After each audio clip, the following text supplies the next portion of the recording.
Kevin Hunter here with Amy Nelson on the Business Forum Show. And we have a new guest in studio with us. In fact, two, John Hoadley and Lance. Pronounce your last name for me, Lance. It's Glawe, just like that. Glawe, W's okay. All right. Well, it looks like a W there, so I was working on that. Lance Glawe. All right. So, and you're from the American Heart Clinic. Talk about what you guys do. Okay. Actually, with American Heart Clinic, I started this about 2 years ago, and it wasn't something that I thought I was going to get into at all. I had a friend that I had grown up with, and he had passed away at age 42. And so it was something that, after going to his funeral, it was about 2 weeks afterwards, Lance had actually talked to me about how he had a machine that he could actually show how much clogging you had in your arteries. And so I'm like, okay, well, that would have been real helpful for Brian. But he says, come on over, let's check you out, see how you are. And so I went over there, and he checked me out, and I was doing pretty good. My arteries were fairly clean. My elasticity of my arteries was pretty good. And so it's like, why do I care about this? You know, I don't have cardiovascular disease that runs in my family, so it was basically I had other things going on. It was just another one of those things that clogged my life up. And so I went home, and my wife goes, well, you know, that's great. You can take some products to clean your arteries or keep you, feeling good, but don't do this business. Sure. You know, you've got enough stuff going on. I have an assisted living over in Wisconsin named Sophie's Manor, and so she wants me out there working all the time. And then I had another business too, doing granite countertops. And it was like, starting business is great. It's always exciting and everything else, but this actually had a purpose. I had a reason for doing this. And, being in healthcare a little bit, with the assisted living, you want to be able to take care of people, and you see them in the fragile states that they are, especially as they get older. And you don't want to end up like that. Sure. You're still young. I'm 47 years old, so it's like you start looking at, how am I going to stop this from being so bad for myself when I'm 70 years old? I want to, be mobile and feeding myself. So I have to ask you a really important question. When did you join the 47 Club? I joined the 47 Club actually this month. I'm joining the 47 Club, so I'm within about 27 days or 15 days away, actually. So you're turning 47. Yes. It's a great year for 47, isn't it? You like that? You Yeah. like that 47? Yeah, I turned 47 on April 22nd, so it's Okay. fabulous. It was the number I had on my jersey and everything else with different sport things I did. So this is your year. It's a year, yeah, absolutely, definitely. I have a quick question for you because a few celebrity people have been affected by this in the last 12, 24 months. Some survived, some not, and that's the Widowmaker. Yes. So you're talking about this device is able to actually detect some of that. Explain how this works, because this really intrigues me. Well, I'm going to forward it to Lance. He can talk to you a little bit about this. All right, Lance, tell us how it works. Well, the screening device made by Medicor. It's an FDA-approved Class 2 device. It actually gives us a lot of different, about 30 to 40 different indices as far as the elasticity of your arteries, how elastic they are. Also, it gives us an idea of the amount of clogging that a person has going on inside their arteries. It also actually gives you a reading as to how much blood is being left over in your heart after each beat. So that really affects your circulation, how well your blood is circulating. And then other things too, like it gives stress levels. A lot of times these days, because the times are so stressful, some people that don't have cardiovascular disease necessarily in their family, because of stress, they end up with cardiovascular disease. Sure. So these are just a few of the different things. The other big thing it does too is heart rate variability. That's getting really big now with chiropractors are now learning it in school. Doctors use it actually as a way to forecast like neurological disease, diabetes, chronic fatigue, all kinds of different, many other chronic conditions that people come up with. But it gives us a readout on all these different things. Mm-hmm.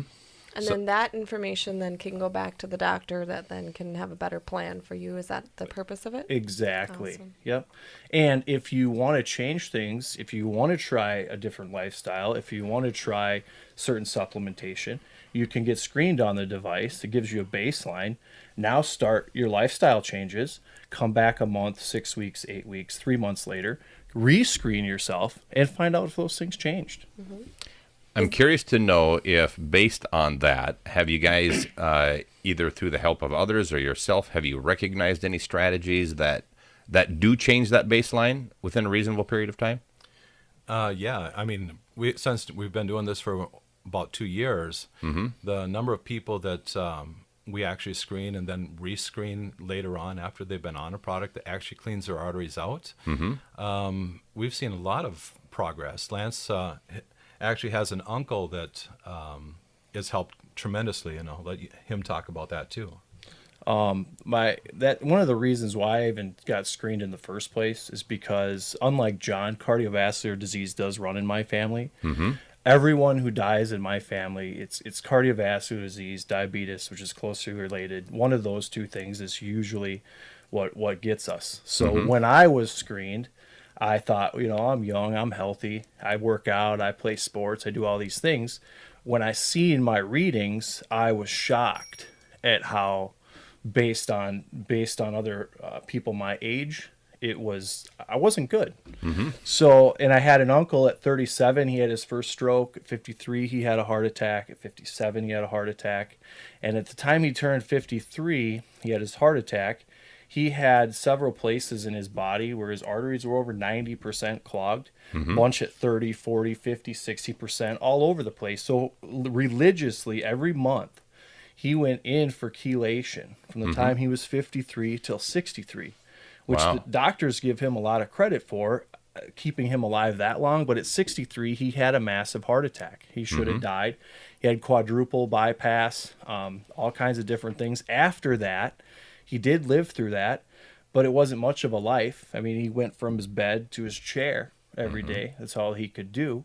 After, finding out what I found out, getting him on this is a couple years later now. I mean, the guy's back to work. I mean, that heart attack completely destroyed his credit, his life, basically. He couldn't work. Now he's back to work. He's rebuilding things. He's up every day. He probably doesn't have the energy he had before, but he's back to work. That's huge. So one of the biggest things, I am pretty involved in the American Heart Association, and one of the things that people think this is a man's disease. And in fact, the statistic shows that 1 in 3 women will have heart disease and will die. So talk about that for our women listeners out there.